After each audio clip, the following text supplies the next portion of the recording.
सविता प्रधान की कहानी हर पुरुष के लिए, हर महिला के लिए प्रेरणा स्रोत का काम करेगी। मैं अपने गांव की एकमात्र ऐसी लड़की थी जिसने 10वीं बोर्ड की परीक्षा उत्तीर्ण करी और इसी बीच में क्या हुआ कि मेरे लिए शादी का एक रिश्ता आया। जाते से मुझे 8-10 दिन बाद नियम समझाया गया कि ससुराल में कैसे रहना है। आप डाइनिंग टेबल में नहीं बैठोगे, आप सोफे में नहीं बैठोगे, आप टीवी नहीं देखोगे, आप हंसोगे नहीं। ये मेरे माथे में पूरे माथा फूटा हुआ, मेरी पूरी पीठ जली हुई है, हाथ मेरे पूरे कटे हुए हैं। उस दिन मैं समझ गई कि मुझे कोई भी बचाने के लिए आने वाला नहीं है। मैंने सोचा बहुत हो गया, अब यार ख़त्म करते हैं ज़िंदगी यार। तो मैंने साड़ी को पंखे में लगाया, अपने गले में डालने वाली थी। उनकी कहानी, उनकी जुबानी सुन करके मेरी आंखें भर आई।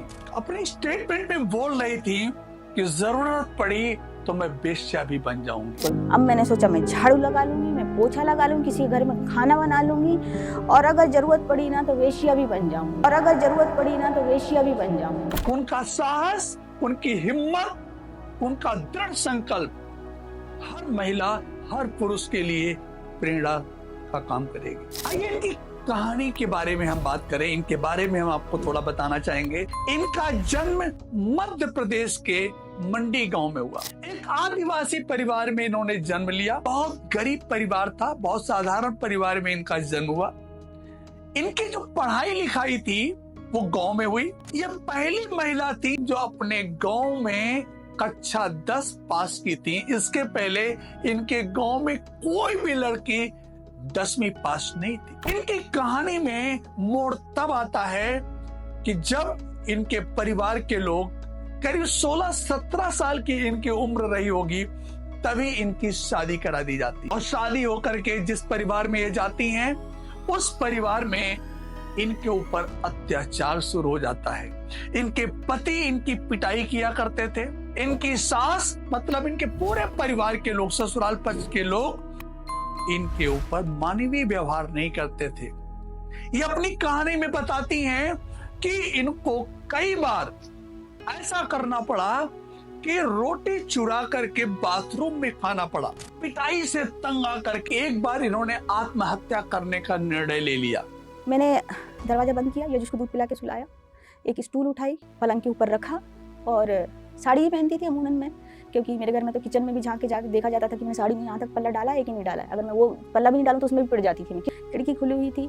वो जो मेरी सासू थी, उनका और मेरा आई कांटेक्ट दोनों को हुआ। 2-3 सेकंड तक उन्होंने भी मुझे देखा, मैंने भी उन्हें देखा कि वो देख रही थी मैं फांसी लगा रही हूँ। ना उन्होंने मुझसे कुछ कहा, ना ये कहा कि क्यों कर रही है, ना चिल्लाया, ना दरवाजा खटखटाया, कुछ भी नहीं कहा उन्होंने। वो मुझे देख के चली गई। मुझे अचानक से दिमाग में आया, इनके लिए मरना चाहती हूँ, इनके लिए मरना चाहती हूँ। नहीं मरना यार, नहीं मरना बिल्कुल। अब मैंने सोचा मैं झाड़ू लगा लूंगी, मैं पोछा लगा लूंगी, किसी घर में खाना बना लूंगी और अगर जरूरत पड़ी ना तो वेश्या भी बन जाऊंगी। और अपने बच्चे को लेकर के अपनी ससुराल छोड़ दिया। इन्होंने बताती है कि ब्यूटी पार्लर पे इन्होंने काम करना शुरू कर दिया, नौकरी करना शुरू कर दिया। वहां से कुछ पैसे मिलते थे और उससे इन्होंने अपनी पढ़ाई जारी रखी।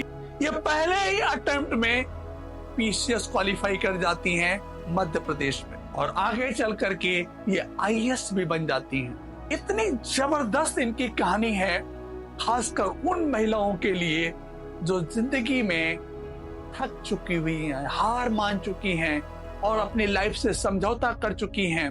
कहीं ससुराल में प्रताड़ित हो रही हैं, कहीं पति द्वारा प्रताड़ित हो रही हैं, कहीं सास द्वारा प्रताड़ित हो रही हैं, या जो भी महिलाएं इस तरीके से प्रताड़ित हो रही हैं, या जिन लड़कियों ने अपना हौसला खो दिया है कि जिंदगी में अब कुछ नहीं किया जा सकता, कुछ नहीं बना जा सकता है, ऐसी सभी लड़कियों को, ऐसी सभी घरेलू महिलाओं को आईएएस सविता प्रधान की कहानी जरूर सुननी चाहिए। इससे आपको बहुत ज्यादा साहस मिलेगा।